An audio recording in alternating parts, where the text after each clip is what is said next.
నీ రేటు నీ రూటు ఎటు అంటే ఆకాశం వైపే చూపిస్తోంది బంగారం. ఇప్పటికే లకారం దాటిపోయింది. రాను దిగి రాను అంటూ తెగేసి చెప్తోంది. లేదు బంగారం రేట్లు తగ్గబోతున్నాయి అంటూ సోషల్ మీడియాలో తెగ ప్రచారం జరుగుతోంది.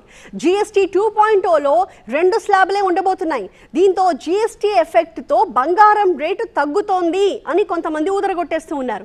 ఈ నెల 22 తర్వాత పసిడి రేట్ల పతనం ఖాయం అంటున్నారు వాళ్ళు. ఏది వైరల్ ఏది రియల్, టీవీ9 అందిస్తున్న డీటెయిల్డ్ రిపోర్ట్లో ఏది నిజమో మనం చూద్దాం. త్వరలో దసరా రాబోతోంది. ఆ తర్వాత దీపావళి ధమాకా ఉంది. దీనికి తోడు GST కొత్త స్లాబ్ల నేపథ్యంలో పుత్తడి రేట్లు పడిపోతాయి అని మిడిమిడి జ్ఞానంతో కొంతమంది చెప్తున్నారు. దీనిలో లాజిక్ ఏంటి బాబు అని అడిగితే వాళ్ళు GST మ్యాజిక్ అంటున్నారు. ఈ నేపథ్యంలో కొత్త GST సిస్టమ్ ఎలా ఉండబోతోందో చూద్దాం. GST 2.0లో 2 ట్యాక్స్ రేట్లు ఉన్నాయి. 5%, 18%.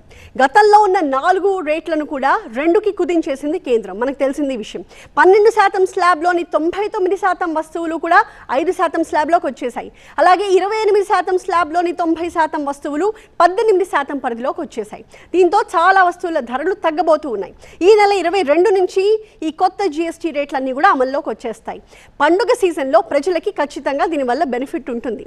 ఇక ఇదే పాయింట్ని పట్టుకుని కొంతమంది GST రేట్లు తగ్గుతున్నాయి కాబట్టి గోల్డ్ రేట్లు కూడా తగ్గుతాయి అని ప్రచారం చేస్తున్నారు. అయితే అది నిజం కాదని చెప్తున్నారు అనలిస్టులు. గోల్డ్ రేట్లు తగ్గే సూచనలు అసలు ఇప్పట్లోనే లేవని చెప్తున్నారు. వాళ్ళు చెప్తున్న కారణాలు ఏంటో కూడా మనం చూద్దాం. హైదరాబాద్లో ఇవాళ 24 క్యారెట్ 10 గ్రామ్స్ గోల్డ్ రేట్ 1,14,300 రూపాయలు. 22 క్యారెట్ల 10 గ్రాముల బంగారం ధర 1,05,840 రూపాయలు. గోల్డ్, సిల్వర్ రెండింటి మీద 3% GST, మజూరీ ఛార్జెస్ 5%, గోల్డ్ కాయిన్స్ బార్స్ మీద GST 3%. గతంలో కూడా గోల్డ్ మీద ఇవే GST రేట్లు ఉన్నాయి. ఇప్పుడు కూడా అవే ఉన్నాయి.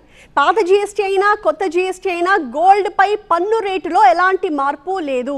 అదే 3% కొనసాగుతోంది. 18, 22, 24 క్యారెట్ల బంగారం ఏదైనా సరే 3%మే GST. సో ఈ పండుగ సీజన్లో బంగారం రేట్లు తగ్గుతాయని గంపెడాసలు పెట్టుకోవద్దు అని చెప్పి నిపుణులు చెప్తూ ఉన్నారు.